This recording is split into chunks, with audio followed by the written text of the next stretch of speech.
இன்னைக்கு இந்தியா முழுவதுமே இந்த விஷயம் தான் அதிகமாக பேசிட்டு இருக்காங்க. என்ன விஷயம்னு பார்த்துட்டீங்கன்னா, வினேஷ் போகட் இவங்க இந்தியாவில் மிகப்பெரிய ரெஸ்லிங் வீராங்கனே.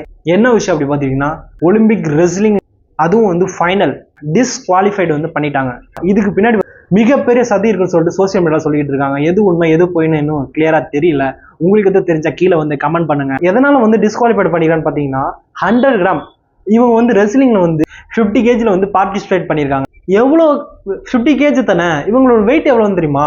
50 kg 100 gram. வெறும் 100 கிராம்னால இவங்களை டிஸ்குவாலிஃபைட் பண்ணிட்டாங்க. இதனால மிகவும் மனசுடைஞ்சு போயிட்டாங்க Vinesh Phogat. Indian Olympic association முக்கியமான லீடரான யாரும் பார்த்தீங்கன்னா பிடி உஷா. இவங்க பிரைம் மினிஸ்டர்கிட்ட ரிக்வஸ்ட் வச்சிருக்காங்க. எப்படியாச்சும் இவங்களுக்கு இன்னும் மறுபடியும் இவங்க விளையாடணும், இவங்களுக்கு ஒரு சான்ஸ் வாங்கி கொடுங்கன்னு சொல்லிட்டு ஒரு ரிக்வஸ்ட் வச்சிருக்காங்க.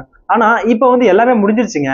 இப்போ ஒலிம்பிக்ல அவங்க சொல்லிட்டாங்க நெக்ஸ்ட் மேட்ச் என்னன்னு சொல்லிட்டாங்க.